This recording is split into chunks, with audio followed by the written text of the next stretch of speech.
all. I'm going to do a quick Zoom lecture or demonstration about drawing the clothed figure. So hold on, let me switch to a full screen view.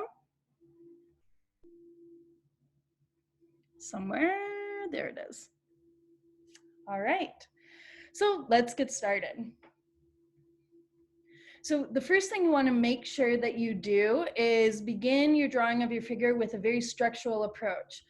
Your indication of your bony landmarks, particularly at the shoulder girdle, the scapula and clavicle, and at the joints of all your limbs are going to be really important to inform the logic of the fold as you start putting clothes on these bodies. So here I have structural drawings of four distinct characters and four distinct positions, and we'll clothe them each in their own distinct outfit as well. I've just cleaned them up a little bit here, add some specificity to just kind of give them identity and finish their form. And now I'm going to dress them one by one in this series of videos. So we're going to start with this guy over here on the left. I'm going to put him in a red button-down shirt and some khaki pants. He will be ready to go work at Target when we are done with him. So here we go. I've just masked in some color just so you see where the clothing's going to go. All right, starting with the torso, what I've done is added a few folds that indicate the way that this light cotton shirt is draping on his torso. I'm thinking of it as a fairly light material, so that means that the material itself is going to pull back towards the body, and the folds are going to look kind of loose and arc because the material isn't really thick enough to sort of hold its own character to very much of a degree. The kind of fold that we are seeing specifically as we look at his torso is what's classified as a diaper fold. What's distinct about a diaper fold is that the folds are created by fabric draping off of two suspension points. As the folds come off their suspension points, they radiate, this might be better than my fingers, radiate from those single points, and so the kind of span of the fold gets wider. And then as it moves towards the center of the fabric, you see it start to arc, but also these folds sort of alternate or interleave on their way down. So let's look at this. You see a fold coming down from the right and from the left. About when they meet, we see the edges of the folds disappear because the fabric sort of subsume one another. And so in the middle, the fabric kind of shape sort of flattens or simplifies. So this kind of plane of the fabric gets connected into that plane of the fabric. And then we have the next fold come down and sort of take in the plane of fabric that way. Does that make sense? So I have a simplified kind of version of that happening on our shirt. The shoulders become the suspension point. So we have one come down this, one fold come down this way, and alternate back that way.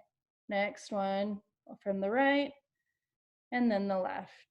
As we approach the waistband, that's going to create kind of another, not so much suspension point, but a point of tension that's going to also inform what the fold and the material is doing. It kind of creates this hard stop for that flow of the material. And so as you see a tucked in shirt, quite often you see the folds take a more kind of abrupt directional change to move from moving mostly down with gravity to the direction of the waistband as it approaches that tension point.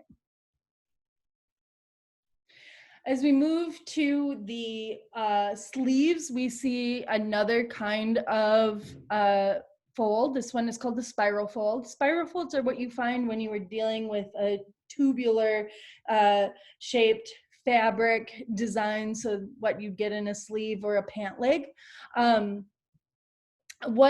There are definitely some similarities between a spiral fold and a diaper fold. We're going to see that the folds sort of move from where we see them. They seem to move from the edges, and then they alternate back and forth as they come to the point where they sort of meet at the center. Sort of that same interleaving or back and forth from one to the other. What's really distinct about it, though, is the direction of the fold is distinctly transverse. So it's moving across the body rather than its primary direction being down in the same direction as gravity would take it. Let's see. The other thing to really think about with a spiral fold is same as with the spiral gesture. They can be really helpful in explaining the position and perspective of a limb, especially in an active body pose. So you can see in Leonardo's drawing, he's definitely demonstrating it, but also in mine,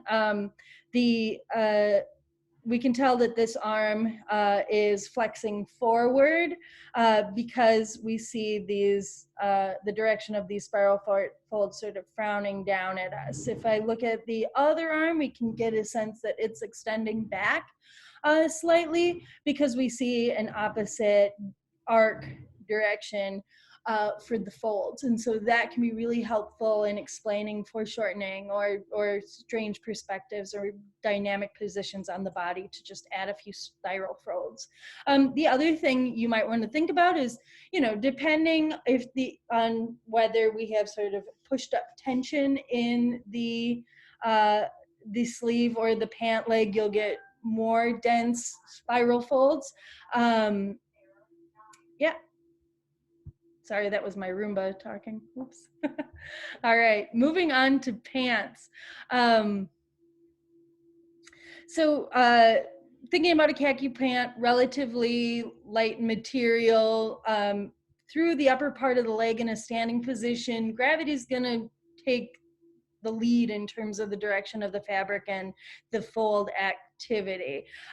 So mostly we're seeing kind of flat shapes through these pant legs. We have a slightly simplified suggestion of a spiral gesture on each leg to help me suggest that this leg is coming forward. This one is receding back in that walking pose. Another thing you'll often find is a little bit of tension.